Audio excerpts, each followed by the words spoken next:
ಆತ್ಮೀಯ ಪಾಲಕರೇ, ಪೋಷಕರೇ, ಮುದ್ದು ವಿದ್ಯಾರ್ಥಿಗಳೇ, ಎಲ್ಲರಿಗೂ ನಮಸ್ಕಾರ. ಈಗ SSLC ಎರಡನೇ ಪರೀಕ್ಷೆ 2025 ಎರಡನೇ ಪರೀಕ್ಷೆಯ ವಿಜ್ಞಾನದ ಈ ಉತ್ತರಗಳು, ಮಾದರಿ ಉತ್ತರಗಳು ನಿಮ್ಮ ಮುಂದದ. ಇವುಗಳನ್ನು ನಾನು ಸಾವಕಾಶ ಹೇಳ್ಕೊತ ಹೋಗ್ತೇನೆ. ನೋಡ್ರಿ ಏನೈತೆ. ಒಂದನೇದು ಫ್ಲೆಮಿಂಗ್ ಎಡಗೈ ನಿಯಮವನ್ನು ಮಧ್ಯದ ಬೆರಳು ಸೂಚಿಸುವ ದಿಕ್ಕು ಯಾವುದು? ವಿದ್ಯುತ್ ಪ್ರವಾಹದ ದಿಕ್ಕು. ಇದನ್ನು ಕರೆಕ್ಟ್ ಬರೆದ್ರೆ ಒಂದು ಮಾರ್ಕ್ಸ್ ಇರ್ತದೆ. ನೆಕ್ಸ್ಟ್ 220 ವೋಲ್ಟ್ ಜನರೇಟರ್ ಒಂದು ವಿದ್ಯುತ್ ಬಲ್ಬವನ್ನು ಸಂಪರ್ಕಿಸಿದಾಗ ಆ ಬಲ್ಬ್ದಲ್ಲಿ 0.75 ಆಂಪಿಯರ್ ವಿದ್ಯುತ್ ಪ್ರವಾಹ ಪ್ರವೇಶಿಸಿದಾಗ ಬಲ್ಬ್ನ ವಿದ್ಯುತ್ ಸಾಮರ್ಥ್ಯ ಎಷ್ಟು ಅಂತ ಕೇರ 165. ಇದು ಲೆಕ್ಕ ಮಾಡಬೇಕು, ಡೀಟೇಲ್ ವಿಡಿಯೋ ಮತ್ತು ನಾನು ಮಾಡ್ತಾನೆ. ಅದ್ರಾಗ ನೋಡಿರಿ, ವಿದ್ಯುತ್ ಪ್ರವಹಿಸುತ್ತಿರುವ ವೃತ್ತಾಕಾರದ ವಾಹಕದ ಸುರುಳಿಯಲ್ಲಿ ಸುತ್ತುಗಳ ಸಂಖ್ಯೆಯನ್ನು 10 ಪಟ್ಟು ಹೆಚ್ಚಿಸಿದರೆ ಆಗ ವಿದ್ಯುತ್ ಉತ್ಪತ್ತಿಯಾಗ ಕಾಂತಕ್ಷೇತ್ರವು ಹೆಚ್ಚಾಗುವ ಪ್ರಮಾಣ 10 ಪಟ್ಟು ಅಂತ ಉತ್ತರ. ಹೌದಾ? ವಿದ್ಯುತ್ ಮಂಡಲದಲ್ಲಿ ಬಳಕೆ ಆಗುವ ಕೆಳಗಿನ ಘಟಕಗಳ ಸಂಕೇತಗಳನ್ನು ತಿಳಿಸಿರಿ ಅಂದರೆ ವಿದ್ಯುತ್ ಕೋಶ ಚಿತ್ರ ತೆಗಿಬೇಕು ನೋಡಿ, ಈ ಟೈಪ್. ನೆಕ್ಸ್ಟ್ ರಿಯೋಸ್ಟಾಟ್ ಅಥವಾ ಪರಿವರ್ತಿತ ರೋಧದ ಚಿತ್ರ, ಈ ಟೈಪ್ ತೆಗಿಬೇಕು. ನೆಕ್ಸ್ಟ್ ಇನ್ನು ABCD ಗಾಜಿನ ಚಪ್ಪಟೆಗೊಳಿಸುವ ಚಿತ್ರ ತೋರಿಸಿದಂತೆ ಜೋಡಿಸಲಾಗಿದೆ. ಎ ಪಟ್ಟಕದ ಮೂಲಕ ಬಿಳಿ ಕಿರಣಗಳನ್ನು ಹಾಯಿಸಿದಾಗ ಪರದೆಯ ಮೇಲೆ ರೋಹಿತ ಉಂಟಾಗುವುದೇ? ಇಲ್ಲೇ ಕಾರಣ ಕೊಡಿ ಅಂತ ಕೊಟ್ಟಾರ. ಹಂಗಾರೆ ABC ಹಿಂಗೆ ಜೋಡಿಸಿದಾರು. ಇಲ್ಲಿ ಪರದೆ ಮೇಲೆ ಉಂಟಾಗ್ತದೆ ಇಲ್ಲ ಅಂತ ಕೇರು.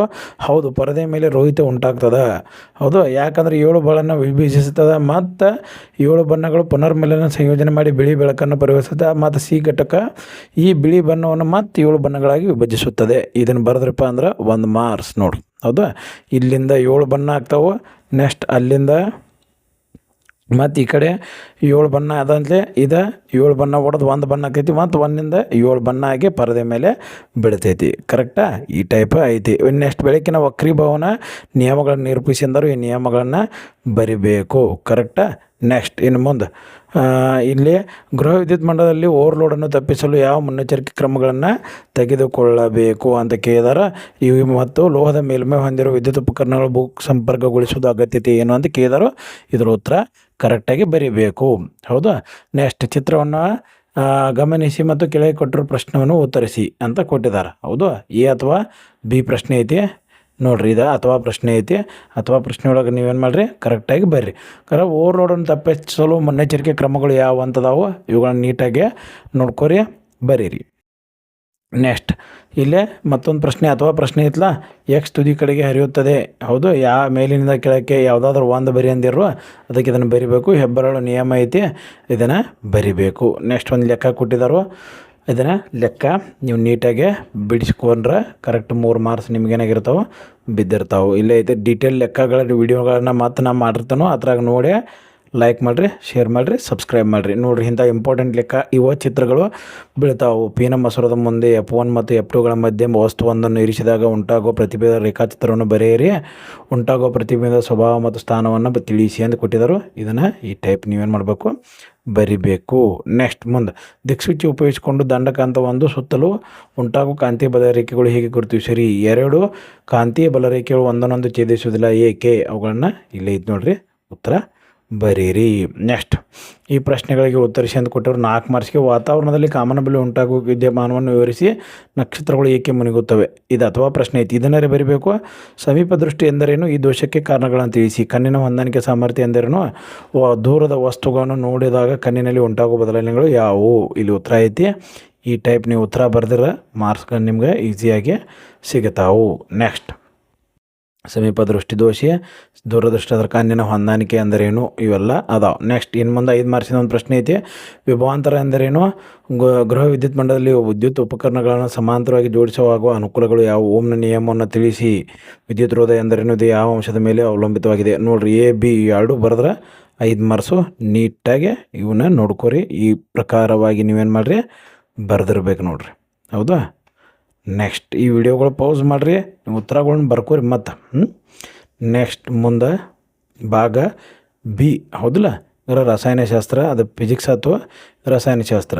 ಚಿಪ್ಸ್ಗಳಲ್ಲಿರುವ ಪಟ್ಟಣಗಳಿಗೆ ಹಾಯಿಸುವ ಅನಿಲ ಯಾವುದು? ನೋಡಿರಿ, ನೈಟ್ರೋಜನ್. ಅದು ಕೆಡದಂತೆ ಹಾಕಬೇಕು. ನೆಕ್ಸ್ಟ್ ಲಿಟ್ಮಸ್ ಕಾಗದವನ್ನು ಕೆಂಪು ಬಣ್ಣಕ್ಕೆ ಬದಲಾಯಿಸುವ ದ್ರಾವಣ pH ಮೌಲ್ಯ ಯಾವುದು? 5. ಹೌದಿಲ್ಲ, ಯಾವತ್ತಪ್ಪ 7ಕ್ಕಿಂತ ಕಡಿಮೆ ಇರಬೇಕು, 5. ನೆಕ್ಸ್ಟ್ PQR ಎಂಬ 3 ಧಾತುಗಳು ಎಲೆಕ್ಟ್ರಾನಿಕ್ಸ್ ವಿನ್ಯಾಸಗಳು ಕ್ರಮವಾಗಿ ಕೊಟ್ಟಿದ್ದರು. ಪರಸ್ಪರ ಅಯಾನಿಕ್ ಸಂಯೋಜಕ ಉಂಟಾಗುವ ಧಾತುಗಳು ಯಾವಂದ್ರೆ P ಮತ್ತು R. ಇವು ಡೀಟೇಲ್ ವಿಡಿಯೋ ಮಾಡ್ತಾನೆ ಮತ್ತು ನೋಡ್ರಿ ಕರೆಕ್ಟಾ. ಈ ಕೆಳಗಿನವುಗಳನ್ನು ಉತ್ತರಿಸಿ ಅಂತ ಕೊಟ್ಟರು. ರಾಸಾಯನಿಕ ಕ್ರಿಯೆಯಲ್ಲಿ ಉತ್ಕರ್ಷಣೆ ಮತ್ತು ಅಪಕರ್ಷಣೆಗೊಂಡ ಪ್ರತಿವರ್ತಕಗಳನ್ನು ತೀರಿಸಿ ಅಂತ ಕೊಟ್ಟಿದ್ದಾರೆ. ಒಂದು ಆಕ್ಸಿಜನ್ ಕಳೆದುಕೊಳ್ಬೇಕು, ಇನ್ನೊಂದು ಆಕ್ಸಿಜನನ್ನು ಪಡೆದುಕೊಂಡಿರಬೇಕು. ನೋಡು, ಉತ್ಕರ್ಷಣೆಗೊಂಡ ಪ್ರತಿವರ್ತಕ ಯಾವುದಿಲ್ಲೇ H2 ಹೌದಲ್ಲ. ನೆಕ್ಸ್ಟ್ ಇಲ್ಲೇ ಅಪಕರ್ಷಣೆಗೊಂಡ ಪ್ರತಿವರ್ತಕ ಯಾವುದು ಇಲ್ಲಿ CO2. ಇದನ್ನು ನೀಟಾಗಿ ಬರಿಬೇಕು. ಆಕ್ಸಿಜನ್ ಕಳೆದುಕೊಂಡ್ರೆ ಏನ, ಹೈಡ್ರೋಜನ್ ಪಡೆದುಕೊಂಡ್ರೆ ಏನ, ಆಕ್ಸಿಜನ್ನ ಪಡೆದುಕೊಂಡ್ರೆ ಏನ, ಹೈಡ್ರೋಜನ್ ಕಳೆದುಕೊಂಡ್ರೆ ಏನ. ಉತ್ಕರ್ಷಣೆ ಅಪಕರ್ಷಣೆ ಕ್ರಿಯೆ ನಿಮಗೆ ನೆನಪಿಟ್ಕೋಬೇಕು. ನೆಕ್ಸ್ಟ್ ನೈಟ್ರಿಕ್ ಆಮ್ಲ ಜಲೀಯ ದ್ರಾವಣದ ಆಮ್ಲೀಯ ಸ್ವಭಾವವನ್ನು ತೋರಿಸುತ್ತವೆ, ಆದರೆ ಆಲ್ಕೋಹಾಲ್ ದ್ರಾವಣ ಈ ಸ್ವಭಾವವನ್ನು ತೋರಿಸುವುದಿಲ್ಲ, ಏಕೆ ಅಂತ ಕೊಟ್ಟಿದ್ದಾರೆ. ಉತ್ತರ ನೋಡ್ರಿ ಇಲ್ಲಿ ಐತಿ, ನೀಟಾಗಿ ಪೌಸ್ ಮಾಡಿರಿ, ಬರ್ಕೋರಿ ಉತ್ತರ. ನೆಕ್ಸ್ಟ್ ತುರಿಕೆ ಗಿಡದ ಎಲೆಗಳು ಮುಳ್ಳುಗಳು ಚುಚ್ಚಿದ ಚರ್ಮಕ್ಕೆ ಭಾಗಕ್ಕೆ ಅಡುಗೆ ಸೋಡಾವನ್ನು ದ್ರಾವಣವನ್ನು ಲೇಪಿಸುತ್ತಾರೆ, ಏಕೆ? ಕರೆಕ್ಟಾ. ಇದು ಯಾಕೆ ಅಡುಗೆ ಸೋಡಾವನ್ನು ಲೇಪಿಸಬೇಕು? ಅದ್ರಾಗ ಏನು ಪ್ರತ್ಯಾಮ್ಲ ಇದೆ, ಆಮ್ಲ ಇರ್ತೈತಿ, ಪ್ರತ್ಯಾಮ್ಲ ಇರ್ತೈತಿ, ಅದಕ್ಕೆ ಅದನ್ನು ಲೇಪಿಸ್ತಾರೆ. ಹೈಡ್ರೋಜನ್ ಅಣುವಿನ ಇಲೆಕ್ಟ್ರಾನ್ ಚಿಕ್ಕಿ ರಚನೆಯನ್ನು ಬರೆಯಿರಿ. ಬೆಂಜಿನ್ ಅಣುವಿನ ರಚನಾ ವಿನ್ಯಾಸವನ್ನು ಬರೆಯಿರಿ. ವೆರಿ ಇಂಪಾರ್ಟೆಂಟ್, 3 ಮಾರ್ಕ್ಸಿಗೆ ಐತೆ ನೋಡ್ರಿ. ಅದು ಬೆಂಜಿನ್ ವಿನ್ಯಾಸ ಬರೀರಿ, ಅಲ್ಲಿ ಹೈಡ್ರೋಜನ್ ಅಣುವಿನ ಚಿಕ್ಕಿ ರಚನೆ ಬರೆಯಿರಿ. ನೆಕ್ಸ್ಟ್ ಇಲ್ಲಿ ಗಡಸು ನೀರಿನೊಂದಿಗೆ ಸಾಬೂನು ಮತ್ತು ಮಾರ್ಜಿಕಗಳು ಹೀಗೆ ವರ್ತಿಸುತ್ತವೆ, ವಿವರಿಸಿ ಅಂತೈತಿ, ಅಥವಾ ಪ್ರಶ್ನೆ ಇವನ್ನ ಬರಿಬೇಕು. ನೆಕ್ಸ್ಟ್ ABC ಪ್ರಣಾಳವನ್ನು ಗಮನಿಸಿ ಕೊಟ್ಟರು. ಯಾವ ಪ್ರಣಾಳದಲ್ಲಿ ಕಬ್ಬಿಣದ ಮಳುಗು ತುಕ್ಕು ಹಿಡಿಯುತ್ತವೆ, ಏಕೆ? ಉಳಿದ 2 ಪ್ರಣಾಳದಲ್ಲಿ ಕಬ್ಬಿಣದ ಮಳುಗು ತುಕ್ಕು ಹಿಡಿಯುವುದಿಲ್ಲ, ಏಕೆ? ಕೊಟ್ಟಿದ್ದರು, ಓದ್ಕೋಬೇಕು. ಬ್ರೈನ್ ದ್ರಾವಣ ಎಂದರೇನು? ಈ ದ್ರಾವಣದಲ್ಲಿ ವಿದ್ಯುತ್ ವಿಭಜನೆ ಒಳಪಡಿಸಿದಾಗ ಉಂಟಾಗುವ ಉತ್ಪನ್ನಗಳು ಯಾವುವು ಅಂತದಾವು, ಇದನ್ನು ಬರಿಬೇಕು. ನೆಕ್ಸ್ಟ್ ಮುಂದೆ ಈ ಕೆಳಗಿನ ಪ್ರಶ್ನೆಗಳಿಗೆ ಉತ್ತರಿಸಿ ಕೆಳಗಿನ ರಾಸಾಯನಿಕ ಸಮೀಕರಣಗಳನ್ನು ಪೂರ್ಣಗೊಳಿಸಿ ಅಂತ ಕೊಟ್ಟಿದ್ದರು. ಈ ರಾಸಾಯನಿಕ ಸಮೀಕರಣಗಳನ್ನು ಇವು ಪ್ರತಿವರ್ತಕಗಳು, ಉತ್ಪನ್ನಗಳು ನೋಡ್ರಿ. ರಾಸಾಯನಿಕ ಸಂಯೋಗ, ರಾಸಾಯನಿಕ ವಿಭಜನೆ, ರಾಸಾಯನಿಕ ಸ್ಥಾನಪಲ್ಲಟ ಅದಾವ, ಇವನ್ನ ಬಾಯ್ಪಾಠ ಹಾಕೋಬೇಕು. ನೆಕ್ಸ್ಟ್ ಅಥವಾ ಪ್ರಶ್ನೆ ಐತಿ, ಅಥವಾ ಪ್ರಶ್ನೆ ನೋಡ್ರಿ. ನೆಕ್ಸ್ಟ್ ಸಲ್ಫರಿಕ್ ಆಮ್ಲ ಸತ್ವಿನ ಚೂರದೊಂದಿಗೆ ವರ್ತಿಸಿ ಮತ್ತು ಉರಿಯುವಿಕೆ ಮೂಲಕ ಹೈಡ್ರೋಜನ್ ಅನಿಲ ಪರೀಕ್ಷೆಯನ್ನು ತೋರಿಸುವ ಚಿತ್ರವನ್ನು ಬರೆಯಿರಿ. ಕೆಳಗಿನವುಗಳನ್ನು ಗುರುತಿಸಿ ಅಂತ ಕೊಟ್ಟರು. ಈ ಚಿತ್ರ ಬರೆದ ಗುರುತಿಸ್ಬೇಕು ನೋಡು. ನೆಕ್ಸ್ಟ್ ಕ್ಯಾಲ್ಸಿಯಂ ಮತ್ತು ಸೋಡಿಯಂ ಲೋಹ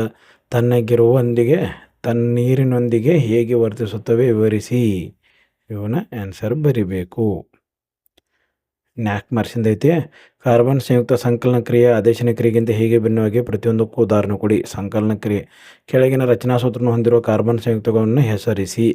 ಸೂತ್ರನ ಕೊಟ್ಟಾರ, ಹೆಸರು ಬರಿಬೇಕು ನೋಡಿ ನಾವು, ಹೌದಾ. ಸಂಕಲನ ಕ್ರಿಯೆ ಆದೇಶನ ಕ್ರಿಯೆಯಲ್ಲಿ ಕೊಟ್ಟಿದ್ದರು. ಇವಳ ಸೂತ್ರ ಕ್ಲೋರೋಪ್ರೊಪೇನ್, ಪ್ರೊಪೆನಾಲ್, ಪ್ರೊಪೈನ್, ಕ್ಲೋರೋಪ್ರೊಪೇನಾಯಿಕ್ ಆಮ್ಲ ನೋಡ್ರಿ, ಹೌದು. ಇಲ್ಲಿ ಪ್ರೊಪೊನಾಯಿಕ್ ಆಮ್ಲ, ಕ್ಲೋರೋಪ್ರೊಪೇನ್, ಪ್ರೊಪೆನಾಲ್, ಕ್ಲೋರೋಪ್ರೊಪೇನ್, ಇವನ್ನ ನೆನಪಿಟ್ಕೋಬೇಕು. ನೆಕ್ಸ್ಟ್ ಮುಂದೆ ಸಸ್ಯಗಳಲ್ಲಿ ಕಾಂಡದ ಮೇಲ್ಮುಖ ಬೆಳವಣಿಗೆ ಯಾವುದೈತಿಪ್ಪ, ಅನುವರ್ತನೆ, ಅದನ್ನು ಬರಿಬೇಕು. ನೆಕ್ಸ್ಟ್ ಇದು ಯಾವುದೈತಿ, ಈ ಆಹಾರದ ಸರಪಳಿ ದ್ವಿತೀಯ ಭಕ್ಷಕ ಯಾವುದು? ಹೌದು. ಇದೇನೈತಿ, ಉತ್ಪಾದಕ, ಪ್ರಾಥಮಿಕ ಭಕ್ಷಕ, ದ್ವಿತೀಯ ಭಕ್ಷಕ. ತೆರೆದ ಪತ್ರರಂಧ್ರ ರಚನೆಯನ್ನು ತೋರಿಸುವ ಚಿತ್ರ ಬರೆಯಿರಿ. ಕೊಟ್ಟರು ಹೂಗಳ ಚಿತ್ರವನ್ನು ಗಮನಿಸಿ. ಹೂವಿನ ಸ್ವಕೀಯ ಪರಾಗಸ್ಪರ್ಶ, ಪರಕೀಯ ಪರಾಗಸ್ಪರ್ಶ. ನೆಕ್ಸ್ಟ್ ಅನುವಂಶೀಯತೆ ಎಂದರೇನು? ಹಾರ್ಮೋನ್ಗಳು ಕಾರಣ ಏನು? ಅಸ್ಬೇಸಿಕ್ ಆಮ್ಲ, ಥೈರಾಕ್ಸಿನ್ ಹಾರ್ಮೋನ್, ಈ ಕಾರ್ಯಗಳು ಏನಂತ ಕೇಳಿದರು, ಇಲ್ಲದಾವು ಬರಿಬೇಕು. ಕಾಯಜ ರೀತಿಯ ಸಂತಾನೋತ್ಪತ್ತಿ ಕೃಷಿ ಕ್ಷೇತ್ರದಲ್ಲಿ ಅತ್ಯಂತ ಹೆಚ್ಚು ಅನುಕೂಲವಾಗಿದೆ, ಈ ಹೇಳಿಕೆಯನ್ನು ಸಮರ್ಥಿಸಿ. ಇವನು ಬರಿಬೇಕು ಉತ್ತರ. ನೆಕ್ಸ್ಟ್ ಜೈವಿಕ ವಿಘಟನೆಯಾಗುವ ವಸ್ತು, ವಿಘಟನೆಯಾಗದ ವಸ್ತು, ಇವುಗಳ ವ್ಯತ್ಯಾಸ ಬರಿ ಅಂದರು, ವ್ಯತ್ಯಾಸವನ್ನು ಬರಿಬೇಕು. ನೆಕ್ಸ್ಟ್ ಸಸ್ಯ ತ್ಯಾಜ್ಯ ಪದಾರ್ಥಗಳನ್ನು ಹೊರಹಾಕಲು ಬಳಸುವ ಯಾವುದಾದ್ರೂ 2 ವಿಧಾನಗಳನ್ನು ಬರೆಸಿ. ಮಾನವನ ದೇಹದಲ್ಲಿ ಮೂತ್ರವು ಹೇಗೆ ಉತ್ಪಾದನೆ ವಿವರಿಸಿ. ಮತ್ತು ಅಥವಾ ಪ್ರಶ್ನೆ ಕೊಟ್ಟಿದ್ದರು ನೋಡ್ರಿ, ಇವನ್ನ ಬರೀರಿ. ಹೌದು. ನೆಕ್ಸ್ಟ್ ಇಲ್ಲೇ ಐತಿ ಚಕ್ಕರ್ ಬೋರ್ಡ ಉತ್ತರ ಬರಿಬೇಕು. ಮಾನವನಲ್ಲಿ ಗಂಡು ಮಗುವಿನಲ್ಲಿ ಹೇಗೆ ನಿರ್ವಹಿಸುತ್ತದೆ ಅಂತ ಒಂದು ಪ್ರಶ್ನೆ ಐತಿ. ಇಲ್ಲಿ ಚಕ್ಕರ್ ಬೋರ್ಡ್ ರಚನೆ ಮಾಡೋದೈತಿ, ಚಕ್ಕರ್ ಬೋರ್ಡ್ ರಚನೆ ಬರಿಬೇಕು. DNA ಸ್ವಪ್ರತಿಕರಣ ಎಂದರೇನು? ಲೈಂಗಿಕ ರೀತಿಯ ಸಂತಾನೋತ್ಪತ್ತಿ ವರ್ಣತಂತುಗಳು ಹೇಗೆ ಮರುಹೊಂದಾಣಿಕೆ ಆಗುತ್ತವೆ, ವಿವರಿಸಿ. ಪ್ರಶ್ನೆ ಉತ್ತರ ಬರಿಬೇಕು. ಮಾನವನ ಮೆದುಳಿನ ರಚನೆ ತೋರಿಸುವ ಚಿತ್ರವನ್ನು ಬರೀರಿ. ಕೆಳಗಿನ ಭಾಗಗಳನ್ನು ಗುರುತಿಸಿ. ಐತೆ. ನೆಕ್ಸ್ಟ್ ಈ ಟೈಪ ನೀವೆಲ್ಲ ಇವುಗಳನ್ನ ಆನ್ಸರ್ ಬರೆದರೆ ಚೆಕ್ ಮಾಡ್ಕೊರಿ. ಎಷ್ಟು ಮಾರ್ಕ್ಸ್ ಬೀಳ್ತಾವೆ ಅನ್ನೋದು ನಿಮ್ಗೆ ಅರ್ಥ ಆಗ್ತದೆ. ಇದ್ರ ಮೇಲಿಂದ ಪಾಸ್ ಆಗ್ಬೋದು ಇಲ್ಲೋ ಅನ್ನೋದು ನಿಮಗೆ ಗೊತ್ತಾಗೈತಿ. ಈ ವಿಡಿಯೋ ನಿಮಗೆ ಲೈಕ್ ಆಗಿದ್ರೆ ಲೈಕ್ ಮಾಡಿರಿ, ಶೇರ್ ಮಾಡಿರಿ, ಸಬ್ಸ್ಕ್ರೈಬ್ ಮಾಡಿರಿ. ಧನ್ಯವಾದಗಳು.